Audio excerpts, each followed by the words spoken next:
With Halloween finally upon us, in today's video I'm going to show you how to make your very own haunted house with fake melted candles.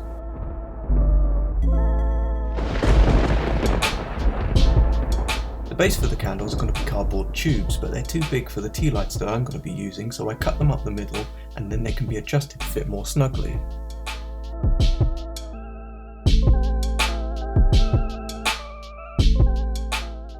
I'm also going to cut this one in half in order to make two candles. They can now be wrapped around the light and glued into place.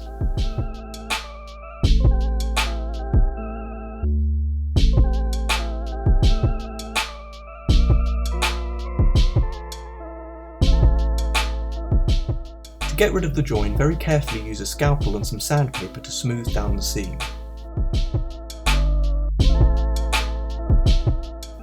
Then to create the effect of dripping wax, you're going to need a hot glue gun. Carefully squeeze hot glue around the rim of the tube, turning and allowing it to drip down randomly in thicker and thinner drips. Then spray with some primer and begin to paint. The base colour should always be the same as the tea light you're using, which in my case is white. And then nearer to the bottom, gradually fade it out using darker tones.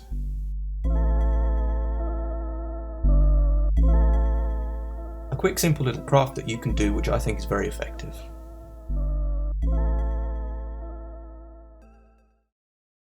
To create the haunted house, I started by doing some quick sketches along with some rough measurements to give me an idea of what I was making. The great thing about this project is with a few minor tweaks you can make your own unique design. Perhaps based off of something from a movie, TV show, or even your own house. I started by measuring out corrugated cardboard which would form the base of the house.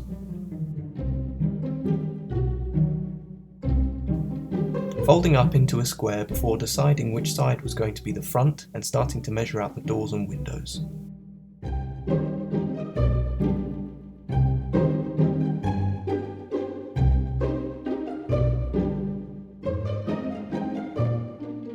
When I was happy with the placement, checking my design to make sure it was all in the right place, I used a scalpel to cut them out.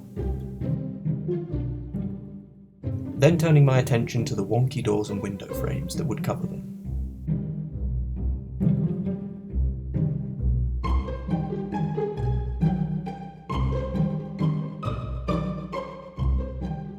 Once they'd been glued into place, I began cutting the many strips that would cover the bottom half of the house, slightly overlapping them on top of one another to hopefully give the effect of wood panelling.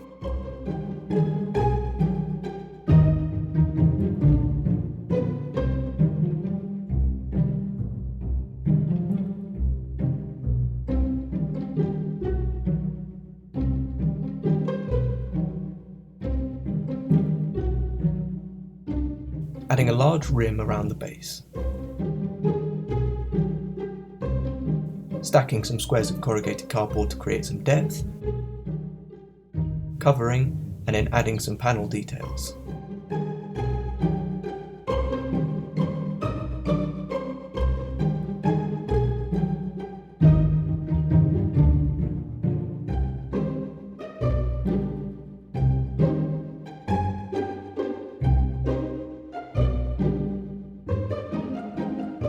I then added an overhang above the door before attaching two cut down hot glue sticks to create pillars either side of the door.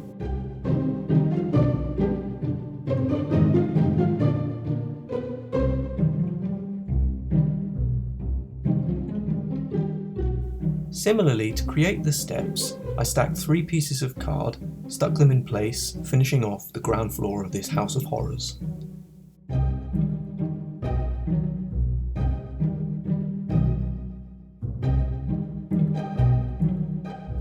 Moving on to the first floor, I once again started by measuring and cutting out what would be the more angular wonky section of the house.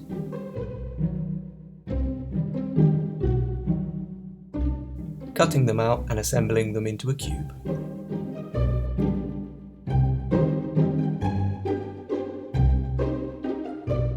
Once again cutting out many strips of card to be stuck on overlapping to mimic wood panelling. At this point you realise that you probably shouldn't have cut out the windows, but you carry on.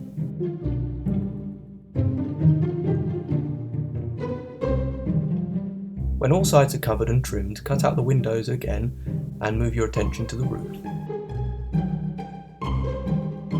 Either fold or tape a sheet of card to the appropriate size and attach using hot glue.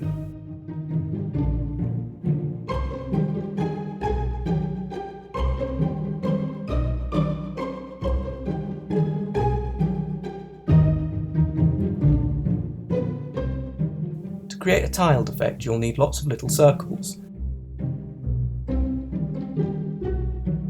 layered one on top of the other until you've covered the whole area.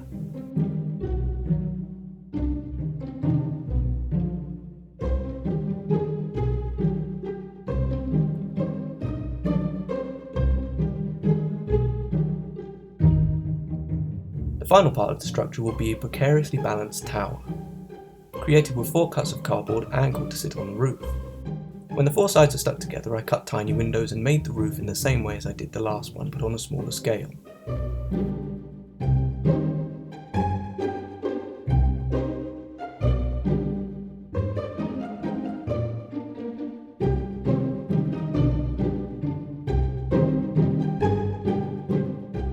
Last but not least, the final piece being a very simple little window.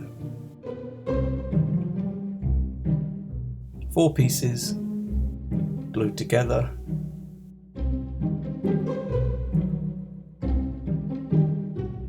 and attached to the roof.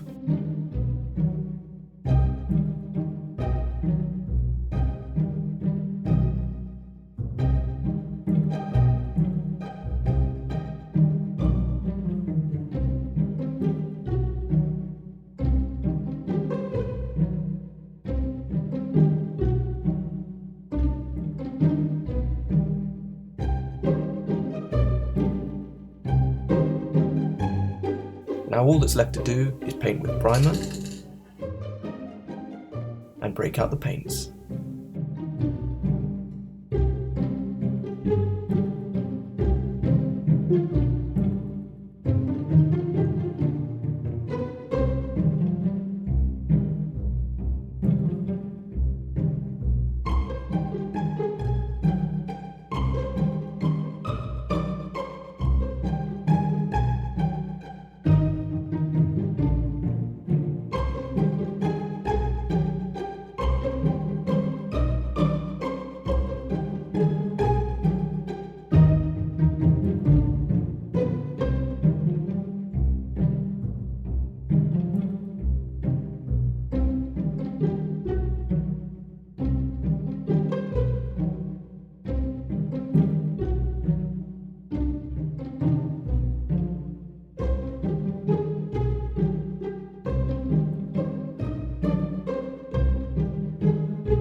If you enjoyed today's video, a like and subscribe would be greatly appreciated.